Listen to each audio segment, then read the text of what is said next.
Hey, it's Brad, and it is day 3 of our 30-day summer habitat marathon. And guess what I woke up to today?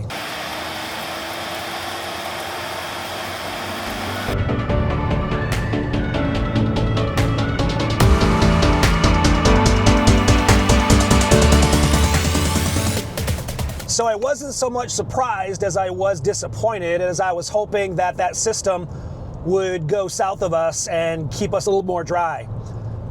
But we got another 7/10 of an inch of rain at the hunting property, which means those precipitation models we looked at a few days ago for the 7-day outlook for central Iowa seem to be holding pretty steady. So I'm honestly not sure if this is a good idea or not, but I am heading out to the hunting property to do a few things today. Now, I realize the rain that we just got is going to continually be a challenge for me, as I am probably going to be dealing with some mud, but there's a couple things that we can take care of today. First, I have a few more trail cameras I need to check on. I need to tweak a few things. That won't take real long, but I honestly wanted to take a look at the creek, because if we can't get the equipment out here to work on the other side of the creek, I need to start really taking advantage of the time we have in order to prep for my access in the fall. So we're going to take a look at what we need to do, and I can guarantee you it's not going to be awesome, but I need to get an assessment. So let's get going. All right, well, we made it out here, and I got my mosquito spray on, and I made a good decision to wear my rubber hunting boots. So what you're looking at right now is some mulch that I put down actually a couple of years ago, and this keeps the mud at bay when we get some heavy rain events, and this is where I bring all my equipment in to the property. And honestly, it's done a pretty good job of holding up, but there's a couple problems with mulch, is that over the course of time it does break down.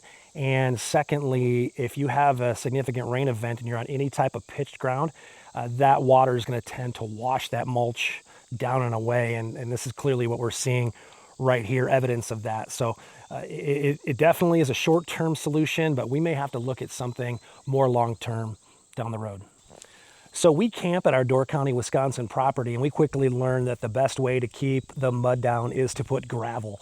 And that gravel's done a great job. We put it down probably 8-9 years ago now, and it's still doing a great job. We probably can add a little bit more layer here as we move forward, but I would have to haul in the gravel, and I have a long way to go. So it is a solution, but I don't know if that's something we're going to be doing this summer for sure, but it could be a project down the road. In the meantime, we're going to have to really play the weather to figure out if we can actually get out here with our equipment.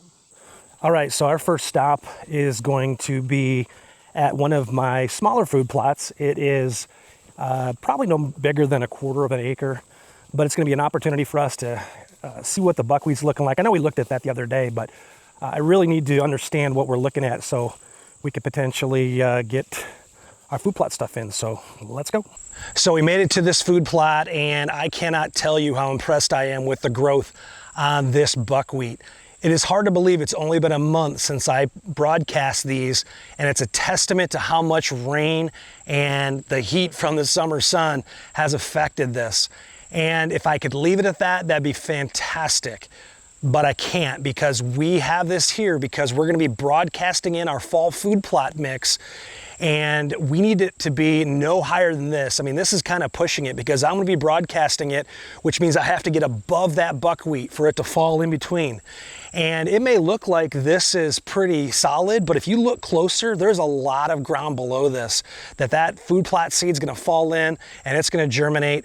And boy, that sounds all great, doesn't it? The problem we're dealing with is because of all the moisture that we've gotten from this rain, it is going to be a challenge for me to get my Kubota UTV out here, which I need, because as soon as we broadcast that food plot seed in, I'm going to need to cultipack this, essentially knock it down, and then I'm going to be spraying glyphosate to terminate it. And what it does is it creates a great compost and really a cover layer for that seed. And this buckwheat is so full of moisture right now. Even if we don't get rain right away, it's going to be a great way to make sure that we have as much germination as possible. but we absolutely need to get some dry weather.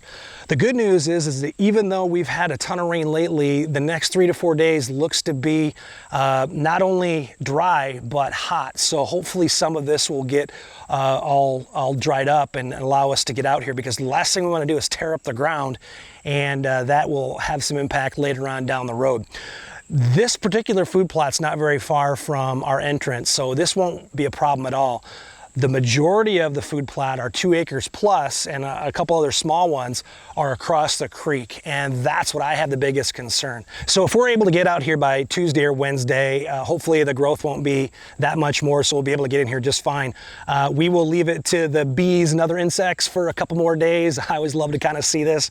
They are taking advantage of this as well, but we're gonna have to terminate this shortly, so hopefully it'll be all right. So this is our second and last location of the day, and the reason why is because I can do the evaluation of both of the things I wanted to check out from the same place. And where I'm located is my low water crossing that spans the creek. And this is one of my most significant projects that I've done thus far on the property.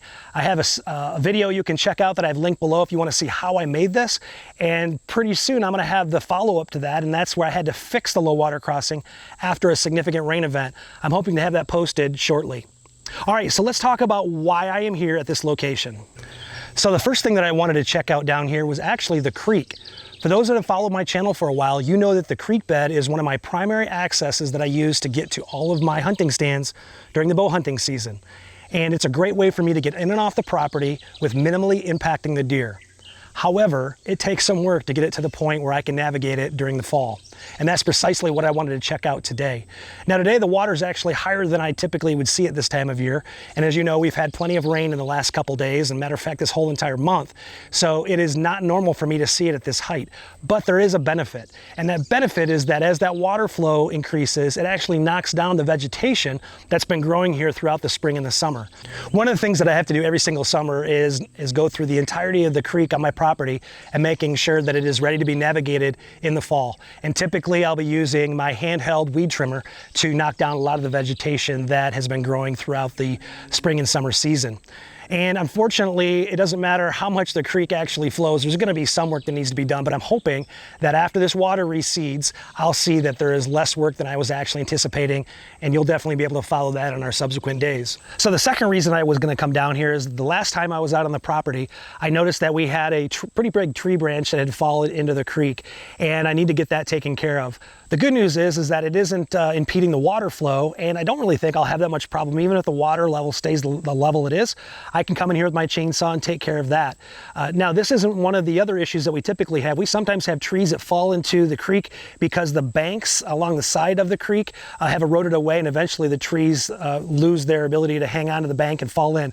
This is not one of those. I have no problem probably getting this out of here. The biggest challenge is going to be I won't be able to get in my Kubota that'll help get all my equipment in here, so I may be lugging in my chainsaws by hand, but we got to do what we got to do, right? All right, well, that will wrap us up for today. I want to thank you so much for stopping by.